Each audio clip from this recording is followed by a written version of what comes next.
Hi, it's Mr. Kostenbader again, and today we're going to take the skills that we've been learning with drawing and we're going to do some lettering.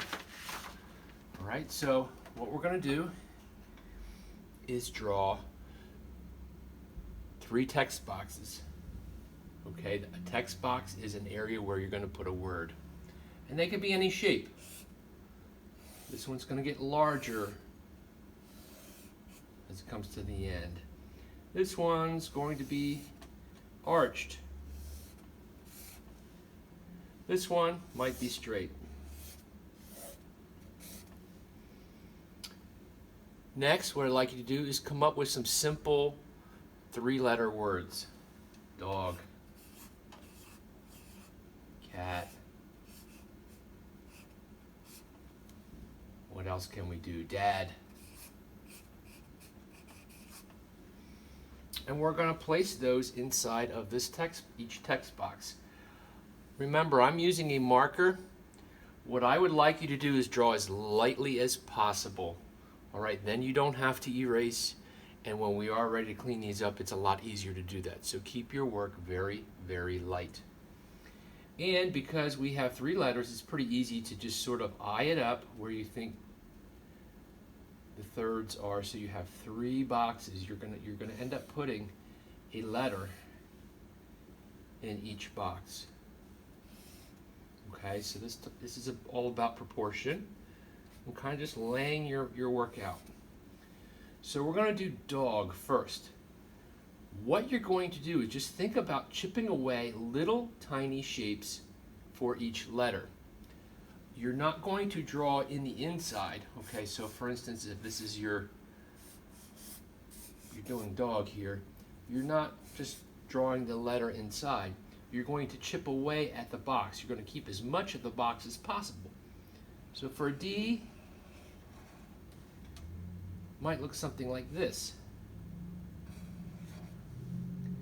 O might look something like this. G might look something like this.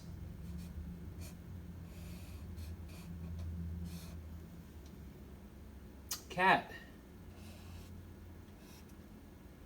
Notice I'm just taking very little out of each letter, out of each block.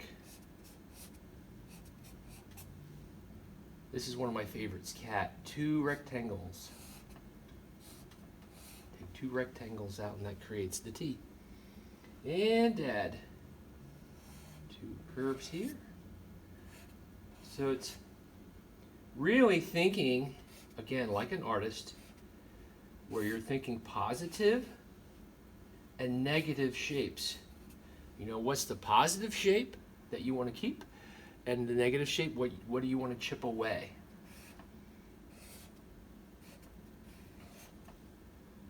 Okay, so that's how you do block lettering.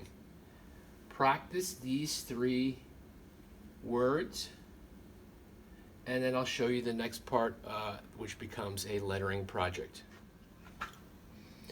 So here's another example of a few more letters that I created with these blocks. All right, and each one's just a little bit different. You know, here's a Z, 2 triangles. S, 2 rectangles that I curved. The Y is a little tricky. It's a thin triangle and these 2 funky shapes here on each side. So practice with at least 3 different words. Try some challenging letters.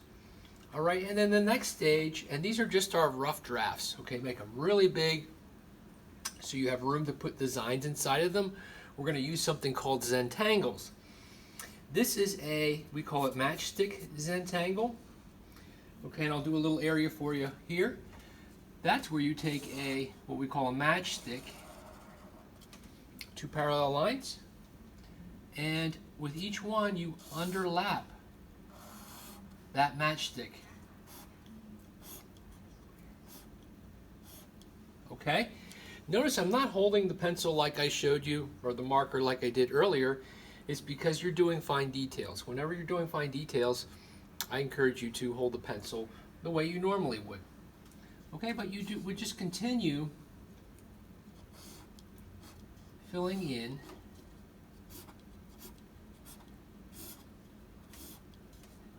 this letter with patterns or Zentangles. These were really popular a few years back in adult coloring books as well, and they're very relaxing to do. I will post a few videos of some good Zentangle examples. And so what I'd like you to do is, in all three of your words, use various Zentangles and patterns to decorate the words. You don't have to marker them if you don't want to. You can just leave them in pencil. It's up to you. But this will be leading up to our next project that we're going to be doing, where you're going to design your own name. Okay, so there you go. Check out the videos, and I'll see you soon.